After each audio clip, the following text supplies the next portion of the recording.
Good morning students. History 12 rebels and the Raj. इस chapter को हम शुरू करेंगे रिबेल्स एंड राज, जो रिलेटेड है आपके रिवोल्ट से। 1850 में जो रिवोल्ट हुआ था सिपाही मूवमेंट, उससे रिलेटेड है। तो अब इस चैप्टर में हम इसी के बारे में डिस्कस करेंगे कि रिवोल्ट क्या था, कैसे था, किस तरह हुआ। तो late in the afternoon of 10 May 1857 the sepoys in the cantonment of Meerut broke out mutiny. अब क्या हुआ कि जो डेट दिया है आपको यहाँ पे 10 मई 1857 को, इस दिन रिवोल्ट कर दिया था इन लोगों ने। जब रिवोल्ट कर दिया था तो उसी के बारे में इस पूरे चैप्टर्स में दिया गया है डियर स्टूडेंट्स। नाउ तो हम लोग रेफर करते हैं क्या है क्या नहीं है चीज़ें। Pattern of the rebellions. देखिए, पैटर्न ऑफ रिबेलियंस की किसी भी चीज़ की जो होती है रिवोल्ट या रिवोल्यूशन, तो ऑन द तुरंत नहीं होती है। उसके पीछे कुछ ना कुछ ऐसे रीजंस होते हैं या कुछ ना कुछ ऐसे कारण होते हैं कि बहुत समय बाद भी हो सकते हैं, थोड़े समय बाद भी हो सकते हैं, ये सारी चीज़ें। In pattern of the rebellion in one of where the place to dates of this mutinies in the chronological order, it would appear that at the news of the mutiny in one town traveled to the next, sepoy there took up arms. The sequence of events in every cantonment followed a similar pattern. देखिए, इसमें था क्या कि ऐसा नहीं कि एक ही साथ सब जगह हुआ है। 1850 से जो रिवोल्ट हुआ था उसके बाद धीरे धीरे इस सब जगह ये रिवोल्ट फैलता गया, स्टेप बाय स्टेप हर जगह यह चलता गया। How the mutants began. The sepoy begins their action with a single. In many places, it was the firing of evening gun or the sounding of the bugle. The first seized the bale of arms and plundered the treasury. They then attacked government building, the jail, treasury, telegraphic office, record room, bungalows, burning all records, everything and everybody connected with their white man become a target. अब देखिए, सिपाही movement में क्या था कि जितनी भी government buildings थी या ब्रिटिशर्स जितने भी थे, उनके सिपाही, उनके ऑफिसर्स, उनको टारगेट किया गया। Proclamation in Hindu, Urdu and Persian were put up in cities calling up on the population both Hindus and Muslim to unite. और यहाँ पे इस रिवोल्ट में हिंदू एंड मुस्लिम यूनाइट हो गए थे, एक हो गए थे। Rise and exterminate the Phrygians.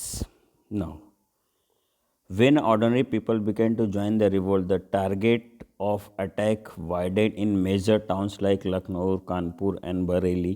Moneylenders and rich also become the object of rebel row. अब क्या हुआ कि इस रिवोल्ट में सभी लोग ने पार्टिसिपेट करना शुरू कर दिया था, आम पर्सन से लेकर सभी लोगों ने। जिसके पास मनी होल्डर्स थे, मनी से सपोर्ट कर रहे थे। पीजन not only saw them oppressors but also the allies of British. In most places their houses were looted and destroy. हर जगह उनके हाउसेस को लूट लिया गया, डिस्ट्रॉय कर दिया गया। द म्यूटिनी इन द सिपाही ranks quickly become a rebellion.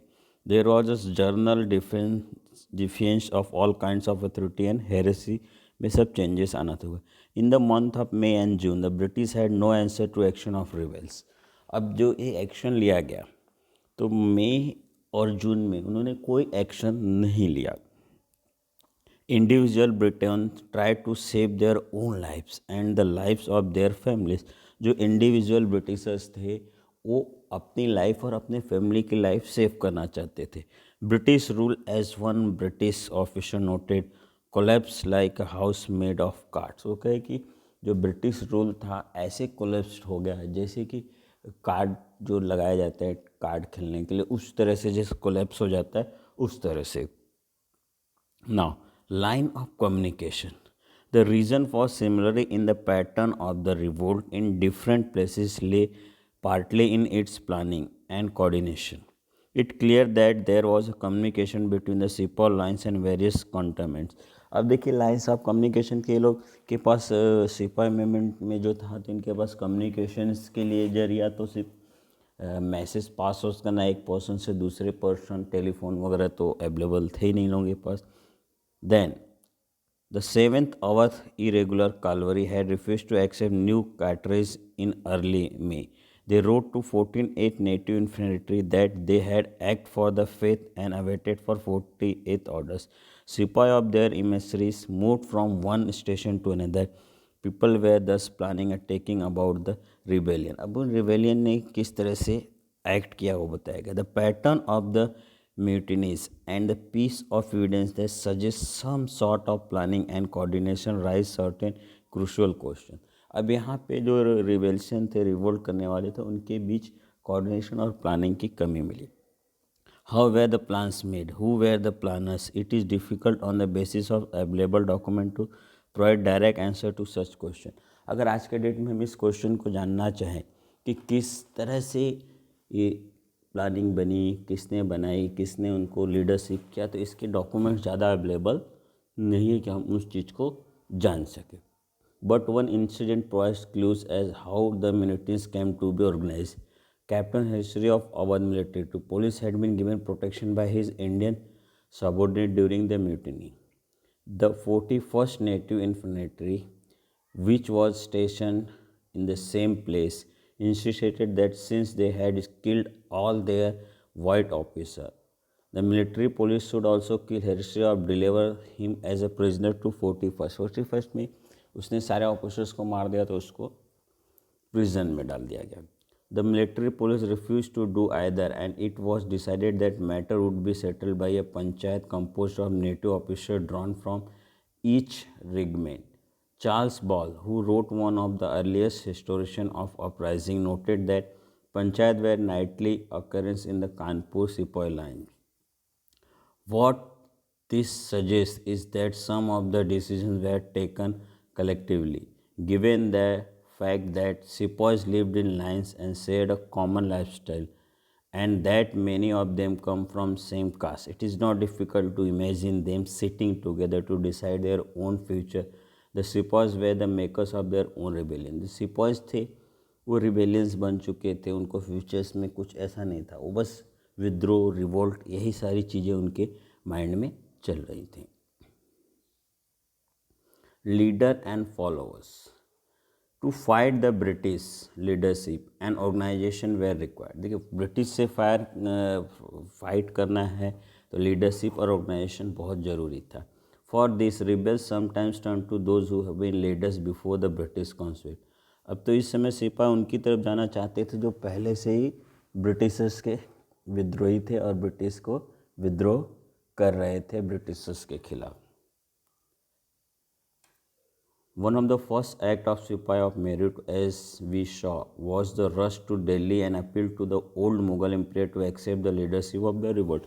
जब ये रिवोल्ट हो गया तो जो मुग़ल के बादशाह थे तो उन बादशाह को यह ऑफ़र किया गया कि अब आप हम लोगों को लीडरशिप दीजिए, आप हमें लीड करिए ताकि हम लोग इस मोमेंट को आगे तक ले जाएं और ब्रिटिशर्स को थ्रो आउट करें. Bahadur Shah first reaction was one of the horror and rejection. पहला तो उनका रिजेक्शन था, डरे हुए थे और उस चीज़ों को रिजेक्शन में ले रहे थे. It was only when some sepoys had moved into the Mughal court within the Red Fort in defiance of normal court etiquette that the old empire, realizing he had very few options, agreed to nominal leader of rebellion. अब जब वहाँ गए उनको समझाया तो rebellion ने यह जानकारी उनको आई कि बहादुर शाह जफ़र को कि ऐसा है कि अगर हम बन जाते हैं लीडर, बहादुर शाह जफ़र ने ऐसा सोचा अगर हम लीडर बन जाते हैं तो ब्रिटिशर्स के अंडर रहने से अच्छा है कि हम इनके लीडर रहें, और अगर फ्री हो जा रहे हैं तो हम ही लीडर होंगे.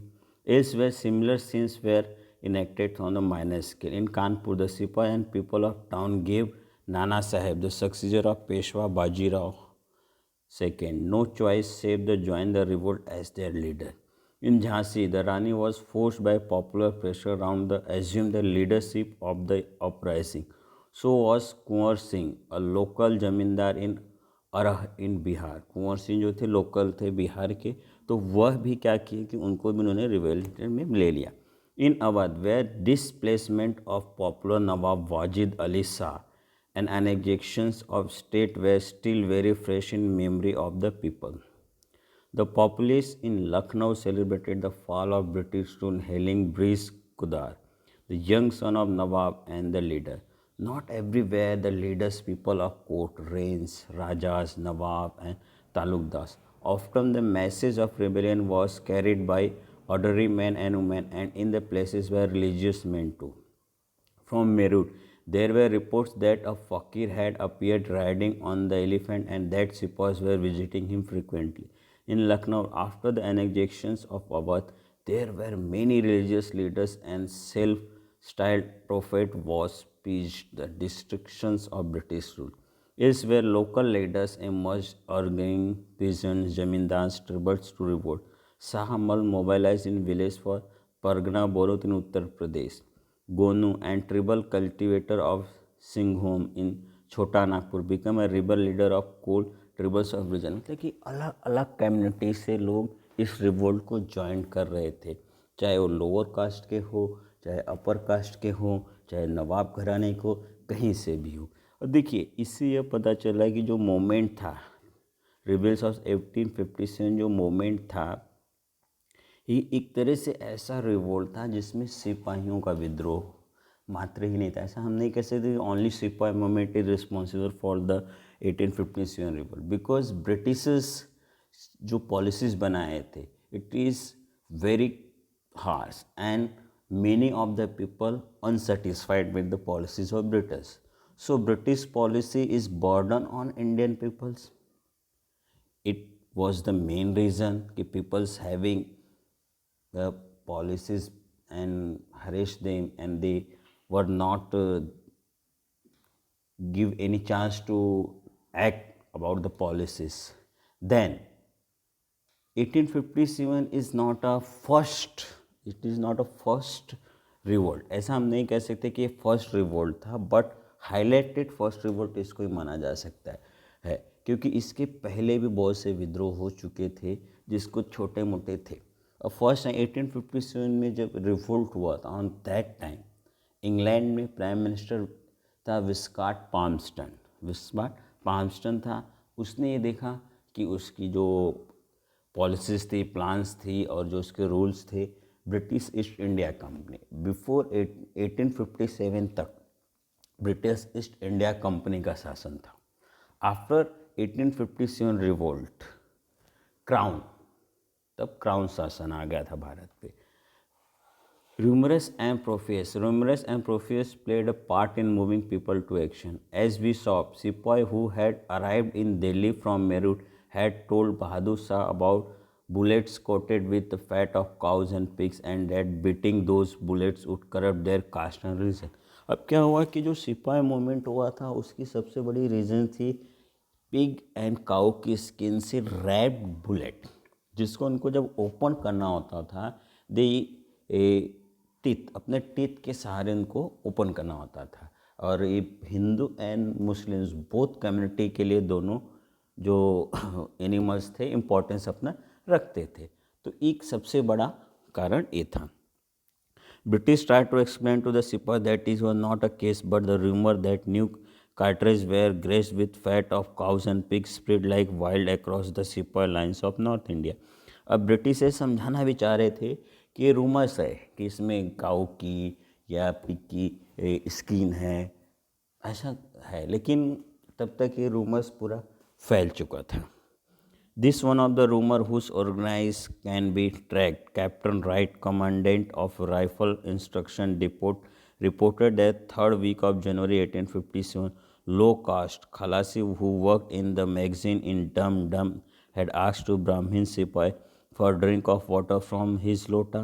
The Sipai had refused, saying that lower caste touch would define lota. The Khalasis and reportedly reported, you will soon lose your caste as we are long you will be have to bite cartridge covered with the fat cows and pigs. अब क्या हुआ है, इन्होंने एक reason दे दिया कि एक lower caste का व्यक्ति था, ब्राह्मण पीपल्स को पानी पीने दे दिया और सिपाही में ही मिलिट्री में ही। तो अब उसी ने एक रूमर्स बना दिया कि आप लोग जो ये सिपाही हैं बुलेट्स खोल रहे हैं तो इन बुलेट्स में इस तरह से पिग की काऊ की है, इस तरह का उन्होंने एक रीज़न आउट किया था ब्रिटिशर्स ने। This was not only rumour that was circulating in North India and beginning of 1857. There was a rumor that British government had hatched a गिगनेनी conspiracy to destroy the caste and religion of Hindus Muslim. और यह भी एक बात हो गई कि हिंदू मुस्लिम cast को ये लोग क्या करना चाहते हैं कि पूरी तरह से डिस्ट्रॉय करना चाहते। Then panic spread fast, British officers tried to allay their flour that was sold in market. Panic spread fast. British officers tried to allay their fears but in vain. This fear stirred men to action. The response to the call for action was reinforced by the prophecy. The British rule would come on the end of the centenary of the Battle of Plassey on 23rd June 1857. Rumors were not only things circulating at the time. Reports come from various parts of North India that chapatis were being distributed from village to village. A person would come at night and give a chapati to watchman of the village and ask him to make 5 more distribute to next village and so on. The meaning purpose of distribution of the chapatis was not clear and it is not clear even today, but there is no doubt the people read it and an omen of appeal. Britishers ने अलग अलग plan and policies चली ताकि इस चीज़ को शांत किया जा सके, लेकिन प्रॉब्लम बढ़ती गई। Why did people believe in rumours? We can not understand the power of rumours and prophecies in history by checking whether they are factually correct or not. We need to see what they reflect about the minds of people believe them. देखिए कोई भी rumours आता है हम उस पर believe कर लेते, यही बात यहाँ कह रहा है कि बिलीफ कैसे हो गए और इतना फास्ट बिलीफ और इतना trustful. The rumours in 1857 began to make sense when seen in the context of policy. British pursuit from late 1820, as you know, from that time, under the leadership of Governor General Lord William Bentinck, the British adopted policy aimed at reforming Indian society by introducing Western education, Western ideas, and Western institutions. With the cooperation of section of Indian society, they set up English medium schools, colleges, universities, which taught Western science and liberal act. Britishers आए अपने साथ English language के literature, poet, इन सब की वजह से हमारे यहाँ के पूरे एजुकेशन सिस्टम को उन्होंने बदल दिया। हर एक चीज़ ब्रिटिश वेस्टर्न कल्चर से आने लगी। On variety of pleas like misgovernment and the refusal to recognise adoption, the British annex not only Awadh but many other kingdom and principate like Jhansi and Satara. Once these territories were annexed, the British introduced their own system of administration. ये जो अवध था, झांसी था, सतारा था, in cities को capture करने के बाद Britishers क्या करना चाहते थे कि अपने मैनेजमेंट, अपना एडमिनिस्ट्रेशन लाना चाहते थे। तब तक ये उनके अंडर नहीं थे, तो उन्होंने जो एडॉप्टेड पॉलिसी थी कि अगर किसी के पास कोई उसका सक्सेसर नहीं है तो ही और she was adopt a son, but Jhansi के लिए उन्होंने बैंड कर दिया policy. Seem to people that all they crashed and they scared from king and Sokyo religious customs to patterns of land holding and revenue payment was being destroyed and replaced by system that was more impersonal, alien or oppressive. This precipitation was agreed by the activities of Christian missionaries. अब कह रहे कि ये जो Christian missionary थी इनका work बढ़ गया। Awadh revolt, a cherry that will drop into our mouth one day. In 1851, Governor General Lord Dalhousie described the kingdom of Awadh, a charity that will drop into our mouth one day. Cherry जो है एक दिन हमारे मुंह में आ जाएगी। 5 years later, in 1856, the kingdom was formally annexed to British Empire. और 1851 के बाद से 1856 में 5 सालों बाद यह किंगडम किसके पास आ गया? अवध वाला ब्रिटिशर्स के बाद। The consequent happened in stages. The subsidiary alliance had been imposed on Awadh in 1801. By the term of this alliance, the Nawab had to disband his military force, allow to British to position their troops within kingdom, and act in accordance with the advice of British regent, who has now been attached to the court. Deprived of his armed force, the Nawab became increasingly dependent on the British to maintain law and order within the kingdom. अब क्या हो गया, Britishers ने उसको conquer कर लिया, as a stamp उस राजा को रख दिया अवध में, नवाब को, कि भाई आप वो वर्क करेंगे जो हम बताएंगे, आपकी प्लान एंड पॉलिसी हमारे थ्रू होगी, हम जो बताएंगे। तो उस किंग को भी यही फॉलो करना था। In the meantime, the British became increasingly interested in acquiring the territory of Awadh. They felt that the soil there was a good for producing indigo and cotton, and the region was ideally located to be developed in the principal market of Upper India. By the early 1850s, moreover, major areas of India has been conquered. The Maratha land, the Doab, Carnatic, Punjab and Bengal take over Awadh in 1856. The life was gone out of the body. Lord Dalhousie annexes created defection in all areas of principalities. जो princely state थे उनमें he, Nawab Wajid Ali Shah, was dethroned and exited to Calcutta on the plea that the region was being misgoverned. The British government also wrongly assumed that Wajid Ali Shah was unpopular one. On the contrary, he was widely loved, and when he left his beloved Lucknow, were many who followed him all the way to Kanpur, signing songs of lament. The widespread sense of grief and losses at the Nawab exile recorded the many contributory observers. अब यहाँ पे क्या हुआ कि उस नवाब के लिए लोगों ने जिसको ब्रिटिश ने समझा कि कुछ बहुत ज़्यादा पॉपुलर्स नहीं है तो उसको थ्रो आउट कर दिया था which did not well out cry of agony in separation of Jan I. Ilab. On folk song beyond that, the Honorable English came and took country, Angrez Bahadur and Mulik Lai Lihano. The emotional upheaval and aggravated by immediate material losses, the removal of Nawab led to dissolutions of court and its culture. This a whole range of people, musicians, dancers, poets, artisans, cooks, retainers and administrative officials so lost their livelihood. अब यहाँ पे क्या हुआ कि जब इतने सारे लोग उसके कोर्ट में थे उन्होंने भी अपनी लाइवहुड खो दिया. Firangi Raj and the end of the world. A chain of grievances in Awadh link prince taluqdar peasant and सिपाही in different ways they come to identify Firangi Raj with the end of their world. The breakdown of things, the value, respective health.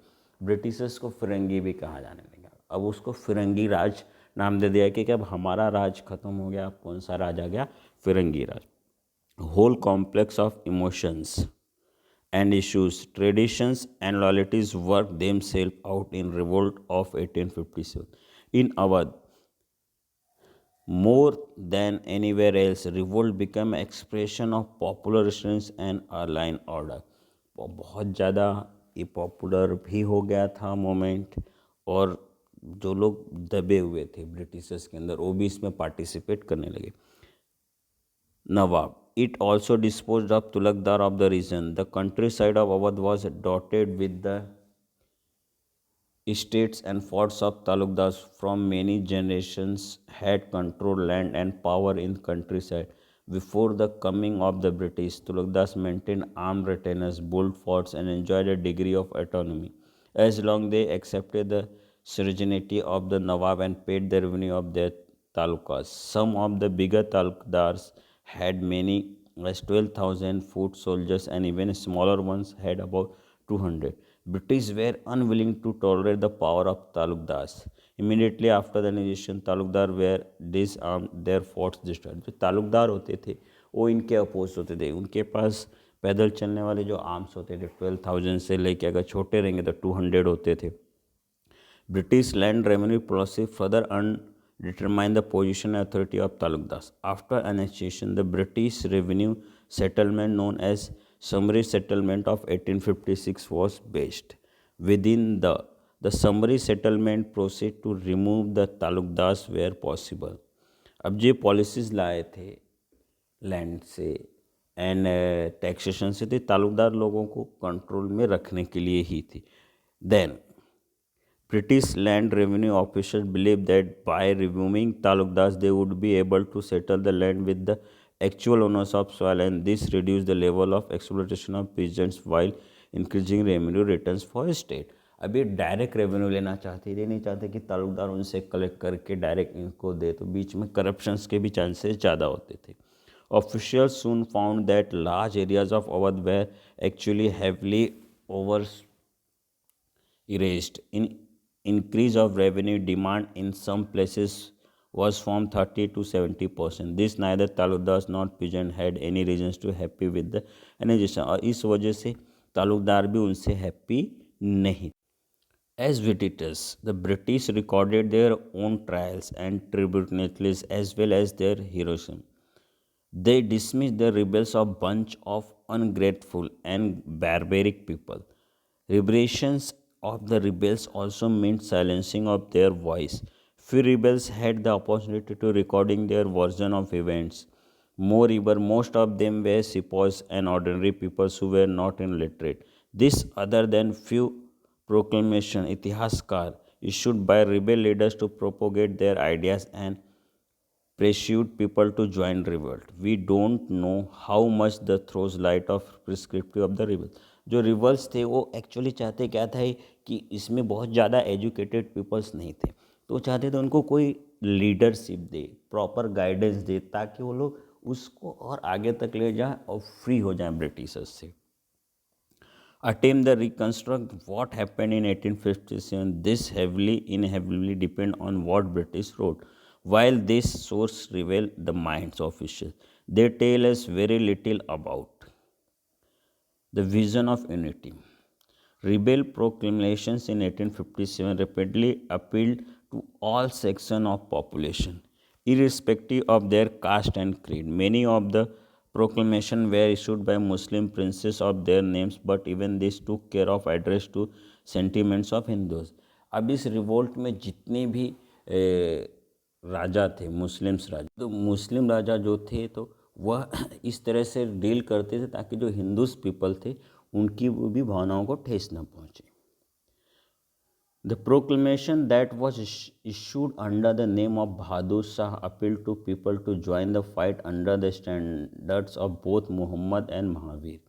अब उन्होंने कहा कि आइए और इस fought को join कीजिए, इसमें मोहम्मद और जो मोहम्मद मुस्लिम्स के गॉड थे एंड महावीर भगवान. It is was remarkable that during the uprising religious division between Hindus and Muslims were hardly noticeable, despite British attempt to create such division. In Bareilly, in western Uttar Pradesh, in December 1857, British spent rupees 50,000 to initiate the Hindus population against the Muslim. Attempt failed. अब क्या हुआ कि यहाँ पे 1857 में Britishers जो थे उन्होंने 50,000 रुपीज़ उस टाइम में खर्चा कर दिए ताकि जो ब्रिटिश चाहते थे कि हिंदू मुस्लिम एक दूसरे के अगेंस्ट हो जाए. Now against the symbols of operations, तो proclamation completely rejected everything associated with British rule of Firangi Raj as they called it. अब क्या हुआ, कंप्लीटली लोग इसके अगेंस्ट हो गए थे कि जो फिरंगी राज है, जो ब्रिटिश रूल से इसके अगेंस्ट हो गए थे. They condemn the British for annexations they had carried out the territories they had broken. The British, the rebel leaders said could not be trusted. What enraged the people was how British had revenue settlement have disopposed landholders. ऐसा ही नहीं था कि सिपाही, Kings, land owners, Talukdar, इस सारे के सारे लोग ब्रिटिश पॉलिसी से परेशान हो चुके थे. Every aspect of British rule was attacked and Ferengi accused to destroying a way of life that was familiar and cherished. Rebels wanted to restore the world. अब जो रिबेल्स तो चाहते थे कि किसी भी तरह से ब्रिटिशर्स को यहाँ से थ्रो आउट कर दिया जाए, भगा दिया जाए. The proclamations expressed the widespread fear that British were bent of destroying the caste and religions of Hindus and Muslims and converting them to Christianity, a fear that led people to believe many of rumors that circulated at time. People were argued to come together and fight to save their livelihood, their faith, their honor, their identity, fight which was the greater public good. अब इस fight में क्या बताया गया था कि किस तरह से हम आगे आएंगे अपनी रिस्पेक्ट के लिए, अपने रीजन्स के लिए, अपनी डिग्निटी के लिए, अपनी कंट्री के लिए, ये सारी चीज़ें थी. Noted earlier in many places of the rebellion against the British widened into attack all those who were seen as allies of British or local oppressors. Often the rebels deliberately sought to humiliate the elites of city in the village, They burnt account books and ransacked moneylenders' houses. This reflects an attempt to over traditional heresies, rebel against all oppressors. The presence of glimpse an alternative vision, perhaps of a more enlightened society. Such visions were not attributed in the proclamation which sought to unify a social group in the fight against फ्रंगीरा.